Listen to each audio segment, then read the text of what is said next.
ఇటు నీటిపారుదల శాఖ మంత్రి కానీ అటు వ్యవసాయ శాఖ మంత్రి కానీ మరి ఈ రోజుకు రాష్ట్రంలో మీ ప్రభుత్వం వచ్చినాక కాంగ్రెస్ పార్టీ ప్రభుత్వం వచ్చినాక ఈ 115 రోజులలో సుమారు 200 పైచిలకు మంది రైతులు ఆత్మహత్య చేసుకున్నారు.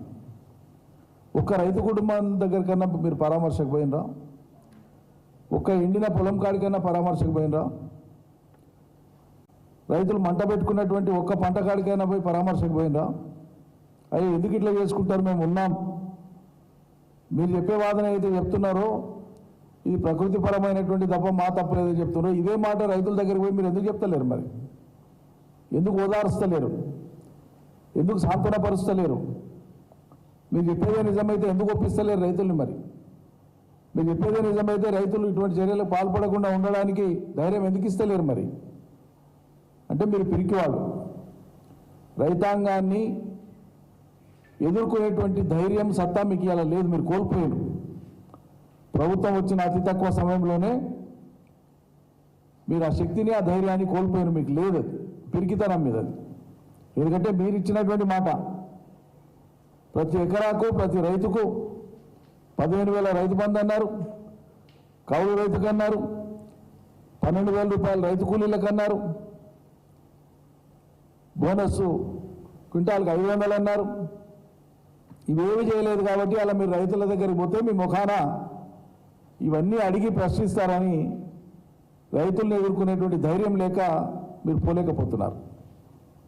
అందుకే అవతల పాటలకు వెళ్ళి యువతల పాటలకు వెళ్ళి నలుగురు చేర్చుకొని కండువాలు కప్పి దినాం బీఆర్ఎస్ పని అయిపోయింది ఖాళీ అయింది, ఇంకో పార్టీ పని అయిపోయింది ఖాళీ అయింది, ఉన్నదంతా మేమే, 20 ఏళ్ళు మేమే, 30 ఏళ్ళు మేమే, భూమి ఉన్నంత వరకు మేమే అని ప్రగల్భాలు పలుకుతున్నారు. పాలన చేతనైతే మీకు రైతుల దగ్గరికి పోండి, ధైర్యం చెప్పండి, ఏ కారణం చేత పంటలు ఎండుతున్నాయో వాళ్ళ వాదన వినండి, మీ వాదన వినిపించండి. ఒక్క రైతు కూడా ఆత్మహత్య చేసుకోకుండా వాళ్ళకి ధైర్యాన్ని ఏంటి? వ్యాపారం చేస్తలేరు. ఇలా రాష్ట్రంలో పోలిక, గత ప్రభుత్వానికి ఈ ప్రభుత్వానికి ఉండేటువంటి పోలిక రైతులు గ్రామాలలో ఇప్పుడు స్పష్టంగా మాట్లాడుకుంటున్నారు. వచ్చేవి కాక ఏదో అదనంగా వస్తాయంటే మేము ఆశపడ్డాం, కానీ ఇంత హోల్సేల్గా మమ్మల్ని మోసం చేస్తారని మేము అనుకోలేదని చెప్పి రైతులు వాపోతున్నారు.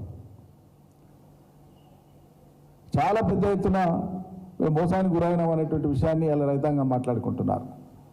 పరిస్థితి ఈ రకంగా ఉంటే మరి దురదృష్టవశాత్తు తుమ్మల గారు ఈ ప్రభుత్వ వ్యవసాయ శాఖ మంత్రి ప్రస్తుతం కాంగ్రెస్ ప్రభుత్వంలో వ్యక్తిగతంగా ఒక రైతుగా నాయకుడిగా ఆయనంటే నాకు కూడా గౌరవం, వ్యక్తిగత స్థాయిలో ఒక సోదరులాగా భావిస్తాం మొదటి నుంచి కొన్ని దశాబ్దాలుగా. కానీ ఆయన పరిస్థితి చూస్తే కూడా నాకే జాలేస్తుంది. ఆ పార్టీ నాయకుల్ని ఆ పార్టీ పెద్దల్ని ఒప్పియడం కోసం ఒక రైతుగా ఉండేటువంటి తుమ్మల గారు కూడా వ్యవసాయానికి వ్యతిరేకంగా గత ప్రభుత్వం చేసిన వ్యవసాయ సానుకూల విధానాలకు వ్యతిరేకంగా తుమ్మల గారు కూడా మాట్లాడాల్సి రావడం అనేది అది ఆయన దురదృష్టం. ప్రజలు అర్థం చేసుకోగలరు, నేను కూడా సానుభూతిగా అర్థం చేసుకోగలను ఆయన పరిస్థితిని. మీకు తెలియదా? తుమ్మల గారి అంతరాత్మకు తెలియదా? గత 10 ఏళ్ల కాలపు వ్యవసాయ పరిస్థితి ఏంది, ఇప్పుడు 100 రోజుల వ్యవసాయ పరిస్థితి ఏందో తెలియదా? ఎందుకు కప్పించి మీరు మాట్లాడుతున్నారు? ఓకే,